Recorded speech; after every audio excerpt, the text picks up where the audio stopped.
Queridos hermanos, otra vez en este primer día de la semana, el Señor nos permite celebrar esta reunión cumbre de la Iglesia, que es la Cena del Señor. Están todos los hermanos en comunión, invitados para participar, y también los hermanos que no están en comunión pueden presenciar la Cena del Señor porque habla de los hechos fundamentales del Evangelio. Antes de tener una meditación, que la he titulado Los sufrimientos visibles y los sufrimientos invisibles de Jesús en la cruz, nuestro amado Señor. Vamos a cantar dos himnos. El primero de ellos, el número 272, cuya primera estrofa dice: «Qué carga inmensa, oh Señor, fue impuesta sobre ti. Tú padeciste por amor el mal que merecí. Cuando en la cruz, Señor Jesús, moriste en vez de mí». Y el otro himno que cantamos es el 236, que dice, su primera estrofa: «A Cristo coronad, divino Salvador. Sentado en alta majestad, es digno de loor.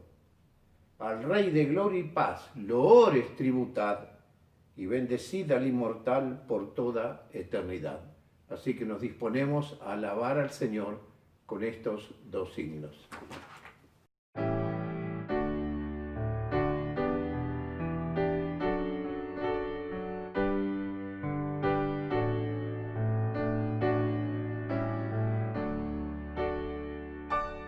Qué carga inmensa, oh Señor, fue impuesta sobre ti. Tú padeciste por amor el mal que merecí. Cuando en la cruz, Señor Jesús, moriste en vez de mí.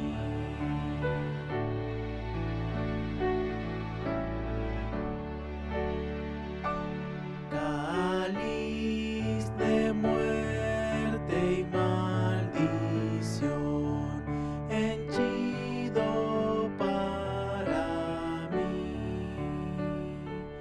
tomaste con resignación, bebiéndolo por mí, y su amargor volvió tu amor en bendición por mí.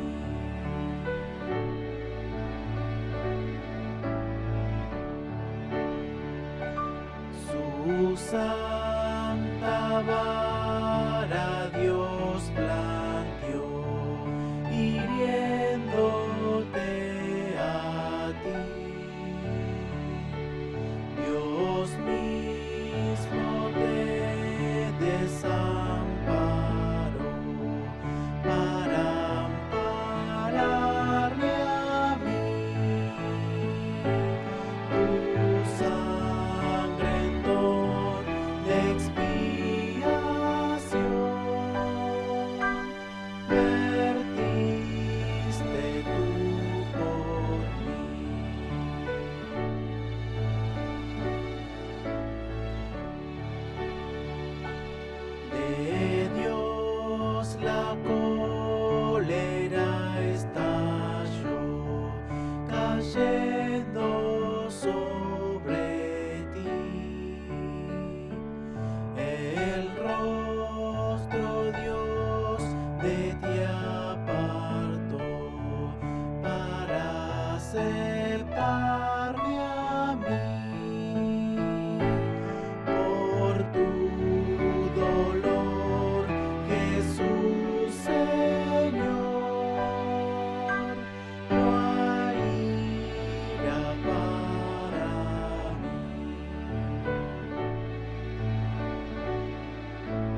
A Cristo coronad, divino Salvador, sentado en alta majestad, es digno de loor. Al Rey de gloria y paz, lores tributad, y bendecidle al inmortal por toda eternidad.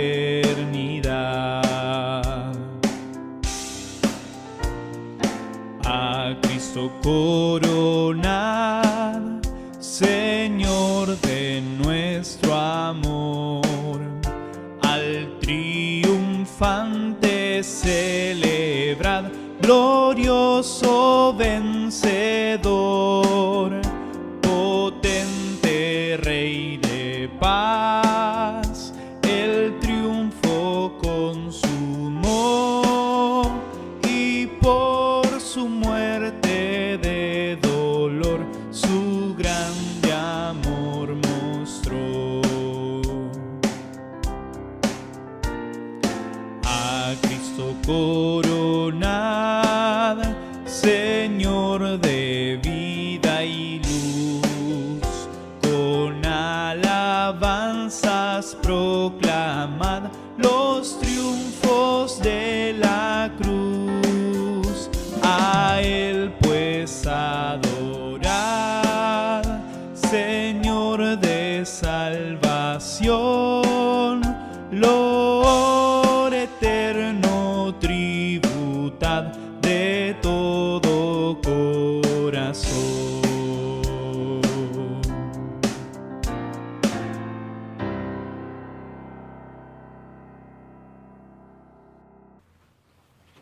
Muy bien, después de haber alabado con estos dos preciosos signos, antes de participar de los emblemas o de los símbolos, mejor dicho, es más exacto, símbolos, vamos a tener una meditación en la palabra de Dios para ver los sufrimientos visibles y los sufrimientos invisibles de Jesús. Leemos en el libro de Levítico, capítulo 2, versículo 1. Cuando alguien ofrezca una ofrenda de cereal como ofrenda al Señor, su ofrenda será de flor de harina, sobre la cual echará aceite y pondrá incienso. Versículo 4. Cuando ofrezcas una ofrenda al Señor, una ofrenda de cereal cocida al horno, será de tortas de flor de harina sin levadura, amasadas con aceite, o de hojaldre sin levadura untadas con aceite.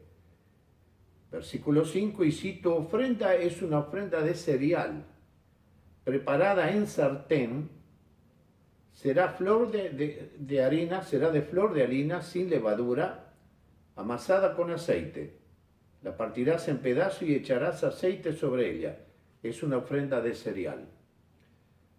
Que el Señor bendiga realmente su palabra y nos hable a nuestros corazones preparándonos para adorar al Señor.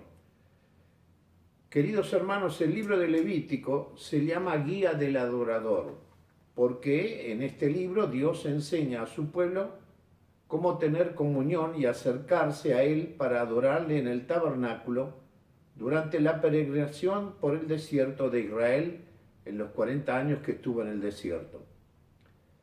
Todas las ofrendas de ese culto ordenado eran tipo, o sea, representaciones simbólicas de la persona de Jesús, su vida perfecta y su sacrificio en la cruz, siendo el Señor Jesús el antitipo, o sea, en Él se cumple la realidad de todo lo anticipado simbólicamente con las ofrendas del Antiguo Testamento.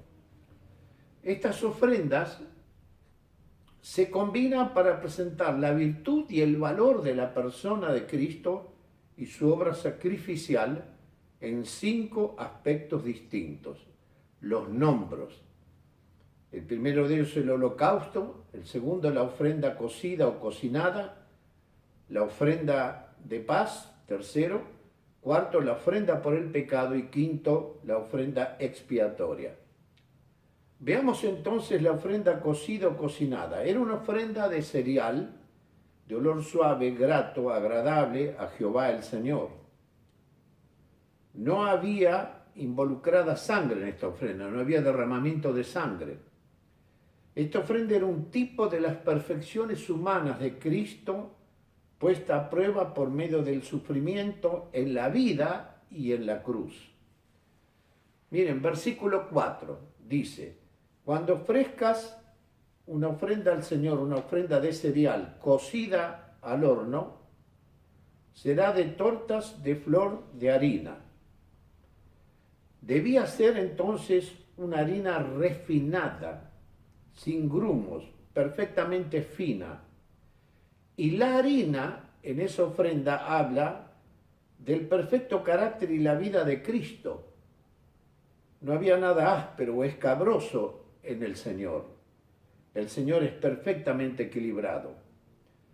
Versículo 4 también seguimos leyendo y dice: sin levadura. ¿Por qué? Porque la ofrenda nunca debía tener levadura. ¿Por qué? Porque la levadura simboliza el pecado, como se pueden ver en varias escrituras. Porque no había pecado en Cristo, por eso era sin levadura. Y también versículo 4 explica, dice, amasada con aceite. Y el aceite simboliza en estas ofrendas el Espíritu Santo. Y aquí, en esta ofrenda, tiene un doble uso. La masa mezclada con aceite nos recuerda, tenía que mezclarse con el aceite, la masa amasarse con el aceite, y nos recuerda que Cristo nació por obra del Espíritu Santo. Mateo 1, 18 a 32. Ustedes recuerdan que Él fue engendrado en el seno de María por obra y gracia del Espíritu Santo. También en versículo 4 dice, y sobre la masa untada con aceite. El aceite derramado sobre la masa nos habla del ungimiento de Cristo cuando fue bautizado por el Espíritu para su ministerio, porque como persona humana necesitaba recibir al Espíritu Santo. Miren, por ejemplo, Juan 1:32, cuando el Señor fue bautizado, dice, Juan el Bautista testificó diciendo, vi al Espíritu que descendía del cielo como paloma y permaneció sobre él. Y el versículo 1 nos aclara que sobre la masa se pondrá incienso. ¿Y de qué habla el incienso? El incienso añadía un maravilloso perfume a la ofrenda, ilustrando la belleza y fragancia de la vida perfecta de Cristo aquí en la tierra.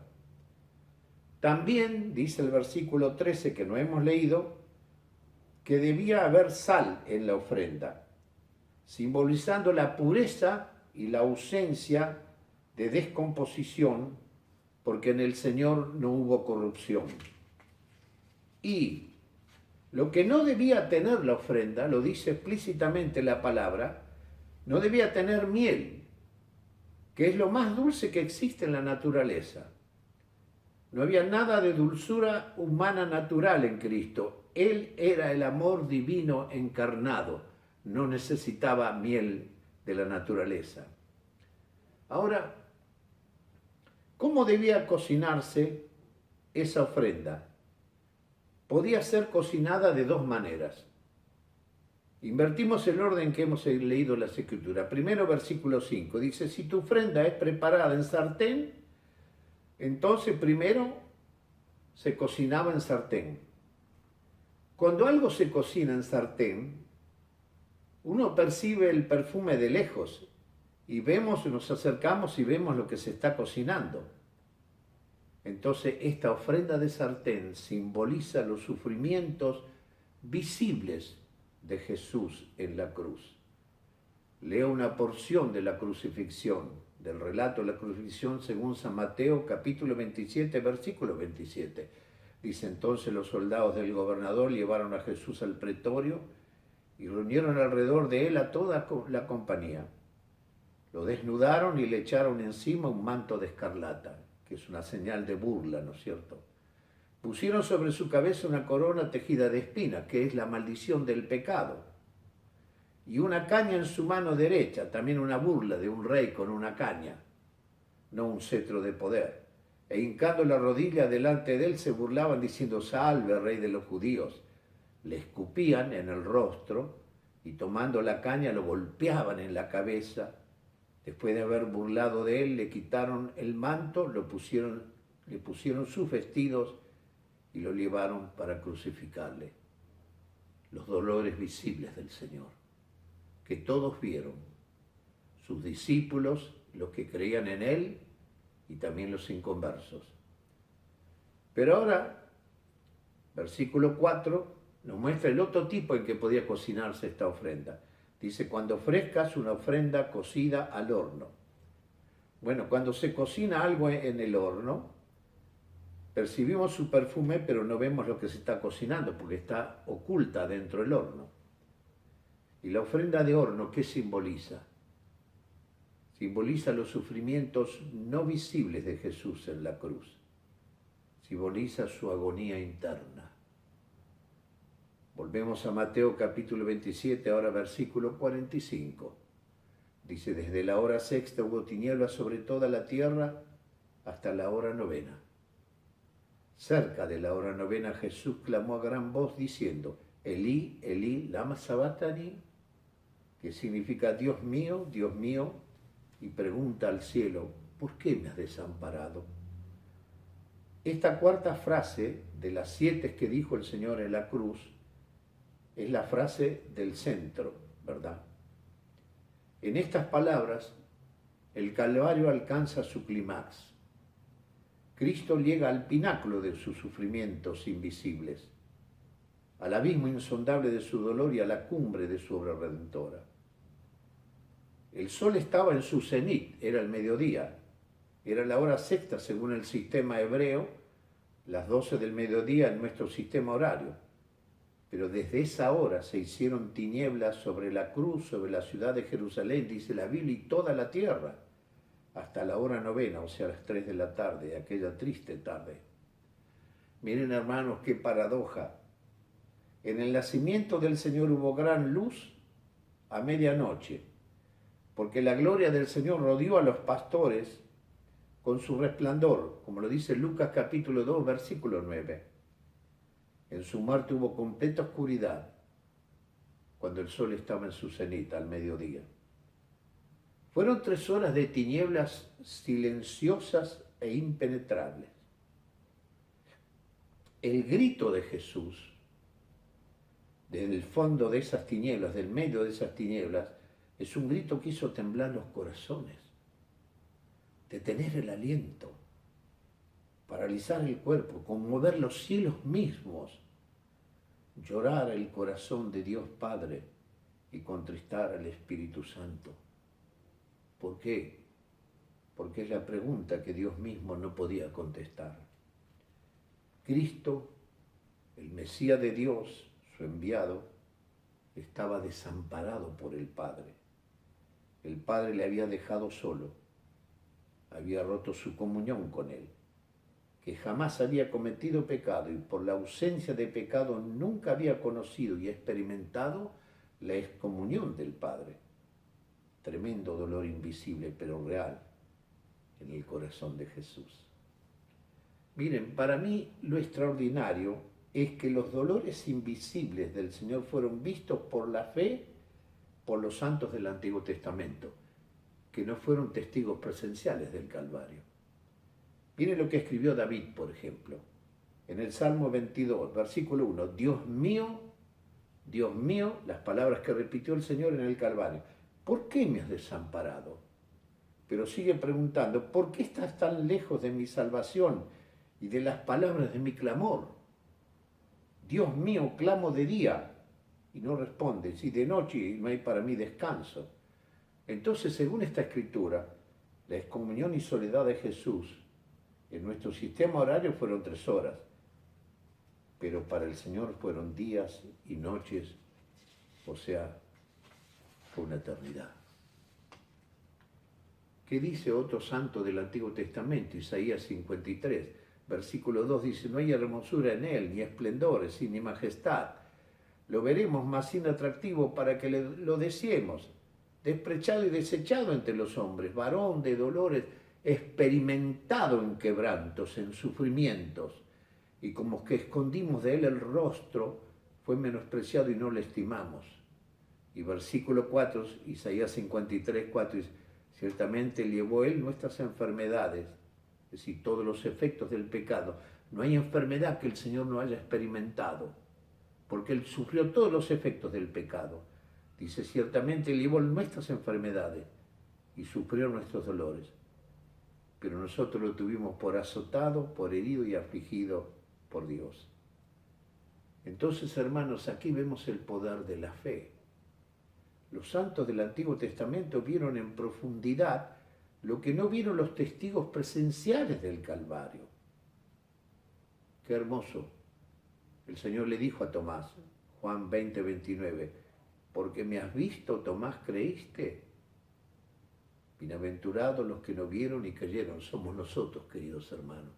No estuvimos presencialmente en el Calvario, pero por la Biblia vemos sus sufrimientos visibles, como vieron los testigos presenciales, y esos sufrimientos invisibles, inexplicables de nuestro Salvador. No había poder ni divino ni humano. No podían los ángeles socorrerlo, como lo hicieron en el jardín de Getsemaní.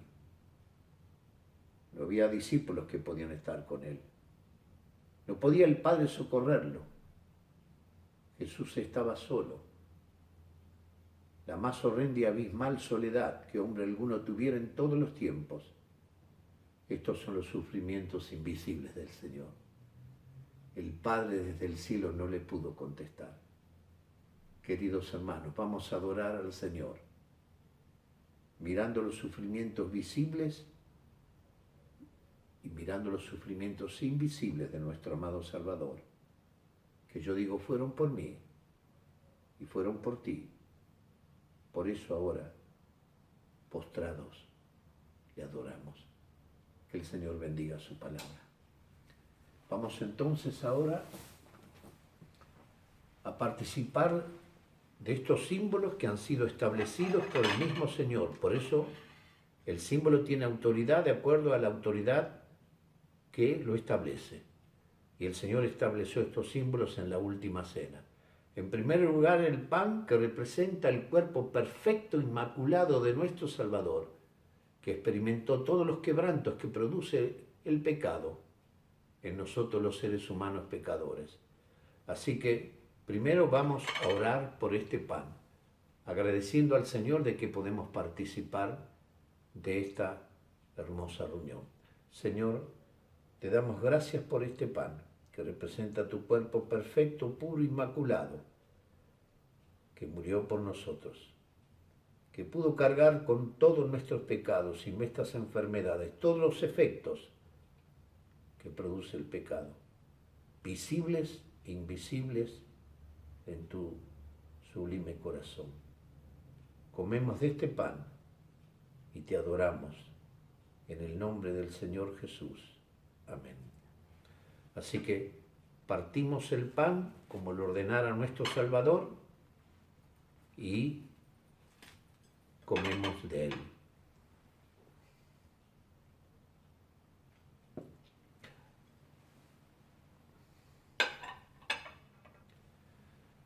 Ahora, cada uno de nosotros tenemos que subir al cielo como sacerdotes y sacerdotisas y adorar en el cielo a nuestro Salvador. Cada uno ora entonces.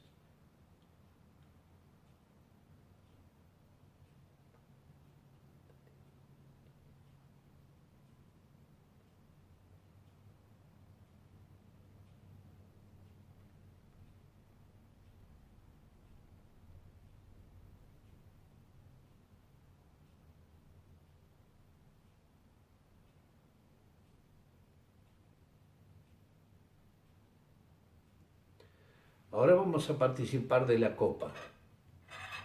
Y como el Señor lo estableció, el vino que está en la copa habla de su sangre preciosa, justamente vertida en el Calvario, como una ofrenda preciosa a Dios, pagando nuestros pecados. Así que antes de orar, antes de tomar, vamos a orar por la copa. Señor, te damos gracias por esta copa de bendición para nosotros, pero de maldición para ti, pero que tú la pudiste tomar con ese amor infinito con que nos amaste y nos amas y nos amarás por toda la eternidad.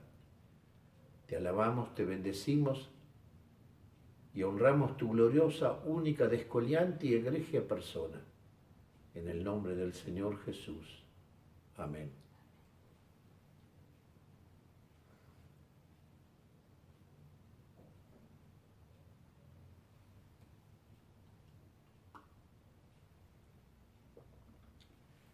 Otra vez subimos al cielo para adorar en persona a nuestro Salvador, a nuestro Trino Dios.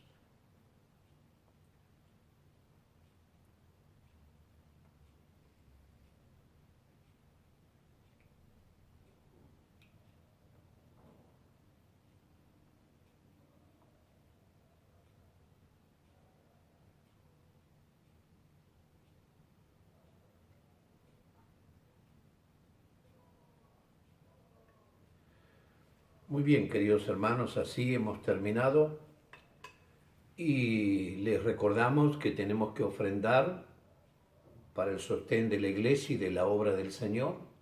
La ofrenda también es parte de nuestra adoración, así que ofrendemos al Señor como ya sabemos hacerlo.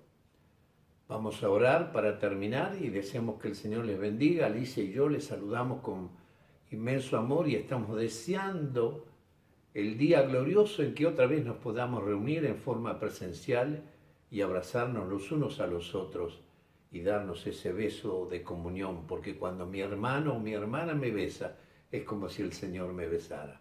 Oramos para terminar. Señor, gracias por este tiempo. Alabamos tu nombre, te bendecimos, pero también postrados te adoramos. Te pedimos que pronto, Señor, podamos tener nuestras reuniones otra vez presenciales para abrazarnos y besarnos. Señor, bendice tu iglesia querida, danos crecimiento espiritual y que cada día podamos alabarte y adorarte cada vez mejor. Oramos en el precioso nombre del Señor Jesús. Amén. Que el Señor les bendiga, hermanos.